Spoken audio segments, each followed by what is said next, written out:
Hello friends, my name is Manish Dayal और आप देख रहे हैं आपका अपना चैनल सक्सेस इक्वेशन।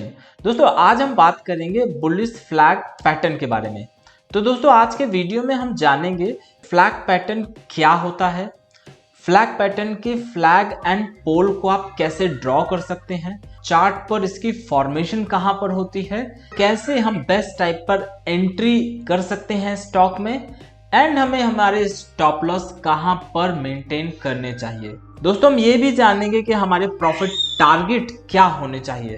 दोस्तों अगर आप ये सब जानना चाहते हैं तो वीडियो में बने रहिए। बुलिश फ्लैग चार्ट पैटर्न क्या होता है?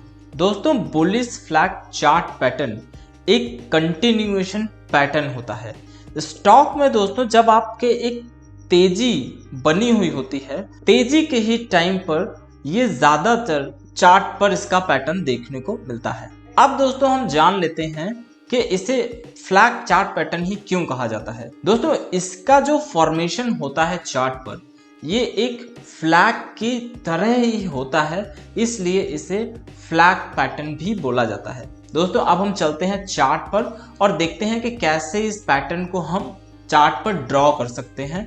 दोस्तों अब मैं चार्ट पर आ गया हूं और अब हम ट्रेंड लाइन की हेल्प से एक फ्लैग पैटर्न को ड्रॉ करेंगे। तो दोस्तों सबसे पहले हम ट्रेंड लाइन ड्रॉ करने के लिए सबसे पहले मैं एक ट्रेंड लाइन ले लेता हूं। दोस्तों अब यहां से मैंने ट्रेंड लाइन ले ली है। ट्रेंड लाइन लेने के बाद दोस्तों यहां से मैं मैक्सिमम कैंडल्स को टच कराने का ट्राई करूंगा। यहां पर हमारे 2 3 इस तरह से दोस्तों मैंने कैंडल्स को टच करवा दिया है। तो फर्स्ट दोस्तों हमने ट्रेंड लाइन ली। ट्रेंड लाइन लेकर हमने जहां से हमारा जो अप मूव स्टार्ट हुआ था वहां तक ट्रेंड लाइन ड्रॉ की, जहां तक जो मूव बहुत ही तेजी में आया।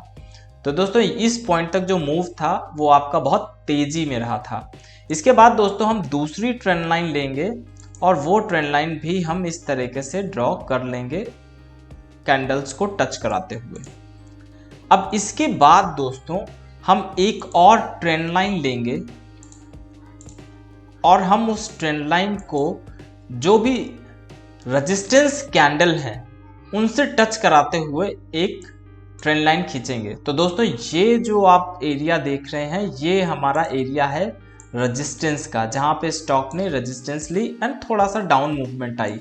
सेकेंड रेजिस्टेंस स्टॉक ने हमारे यहाँ ली एंड फाइनली जो थर्ड रेजिस्टेंस जब स्टॉक लेने आया तो थर्ड रेजिस्टेंस में हमारा जो स्टॉक है वो रेजिस्टेंस लाइन को क्रॉस करके क्लोजिंग दे देता है और ब्रेकआउट आ जाता है। तो दोस्तों अब फ्लैग की जो बॉटम की जो ट्रेंड लाइन है उसको ड्रॉ करने के लिए हम एक बार फिर से ट्रेंड लाइन ले लेते हैं और हम इस तरीके से इसको ड्रॉ कर लेंगे। दोस्तों ये जो पैटर्न आप देख रहे हैं इस पैटर्न को फ्लैग एंड पोल पैटर्न के नाम से भी जाना जाता है। दोस्तों अब इसके जो बेसिक रिक्वायरमेंट को हम समझ लेते हैं कि कहां पर फ्लैग एंड पोल का जो पैटर्न है वो आपको दिखेगा। तो दोस्तों फ्लैग एंड पोल का चार्ट का जो फॉर्मेशन है वो ज्यादातर आपका जब स्टॉक में तेजी होती है, दोस्तों तेजी के टाइम पर स्टॉक में थोड़े टाइम के लिए कंसोलिडेशन होता है एंड कंसोलिडेशन के बाद अगेन स्टॉक में एक अप मूव आता है। तो ये जो फॉर्मेशन होता है दोस्तों ये हमारा फ्लैग एंड पोल का फॉर्मेशन कहा जाता है। अब दोस्तों हम जान लेते हैं कि bullish flag and pole chart pattern को आइडेंटिफाई करने के बाद हम कैसे इसमें एंट्री कर सकते हैं, क्या हमारे प्रॉफिट होने चाहिए एंड कहां पर हमें स्टॉप लॉस मेंटेन करना चाहिए। तो दोस्तों एंट्री करने के लिए जो भी कैंडल हमारा रेजिस्टेंस लाइन को क्रॉस करके क्लोजिंग देती है उसी की सेकेंड कैंडल में दोस्तों हमें स्टॉक में एंट्री कर लेनी है। यहां पर हमें इस सेकेंड कैंडल पे दोस्तों एंट्री कर लेनी है। अब दोस्तों हम जान लेते हैं कि हमारे प्रॉफिट टारगेट क्या होने चाहिए। जहां से जो हमारा अप मूव स्टार्ट हुआ था, जो बहुत तेजी से जो मूव आता है, वहां से दोस्तों जब तक स्टॉक में तेजी रहती है वहां तक जो डिफरेंस होता है दोस्तों, ये होता है हमारा प्रॉफिट टारगेट। अब इसे कैलकुलेट करने के लिए मैं क्या करूंगा, एक ट्रेंड लाइन ले लूंगा एंड यहाँ इस पॉइंट से दोस्तों हमारा जो मूव था, अप मूव, वो बेसिकली स्टार्ट हुआ था और यहाँ तक जो हमारा अप मूव था वो रहा। उसके बाद स्टॉक में थोड़ा सा कंसोलिडेशन आया एंड फाइनली स्टॉक हमारा ब्रेकआउट दे देता है। तो दोस्तों प्रॉफिट टारगेट कैलकुलेट करने के लिए ट्रेंड लाइन को हम यहाँ से उठाकर यहाँ पर दोस्तों मैं ट्रेंड लाइन को प्लेस कर दूंगा जहां पर स्टॉक ने ब्रेकआउट दिया है।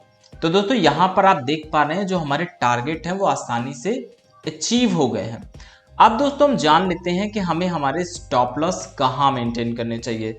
तो दोस्तों जो भी कैंडल हमारे ब्रेकआउट देती है, उसी ब्रेकआउट के प्रीवियस दोस्तों जो भी हमारा स्विंग लो बना होता है, वहां हमें हमारे स्टॉप लॉस मेंटेन करने चाहिए। तो दोस्तों यहाँ पर हमें अपना स्टॉप लॉस मेंटेन करना चाहिए। ट्रेड लेने से पहले दोस्तों आपको इस बात का भी ध्यान रखना चाहिए, स्टॉप लॉस है वो कभी भी आपकी कैपिटल के 2% से ज़्यादा नहीं होना चाहिए। अगर दोस्तों आपका स्टॉप लॉस 2% से ज़्यादा का है तो ऐसी ट्रेड आपको नहीं लेनी चाहिए। अब दोस्तों हम जान लेते हैं कि ये जो ब्रेकआउट है ये एक रियल ब्रेकआउट है या नहीं, ये आप कैसे कंफर्म करेंगे। तो दोस्तों इसको कंफर्म करने के लिए मैं यहाँ से वॉल्यूम्स को ऐड कर लेता हूँ। अब दोस्तों हम एक बार देख लेते हैं कि वॉल्यूम कहाँ पर हमारे सबसे ज्यादा आए हैं। ये जो पोल दोस्तों, ये जो बहुत तेजी का जो मूव आता है जिससे चार्ट पर पोल का जो फॉर्मेशन होता है, वो फॉर्मेशन जब दोस्तों हो जाता है तो उसके बाद आपका जो स्टॉक है उसमें जो वॉल्यूम्स होते हैं दोस्तों वो कम हो जाते हैं। तो जैसा कि आप यहाँ देख पा रहे हैं, यहाँ पर दोस्तों जो स्टॉक है वो एक छोटी सी रेंज में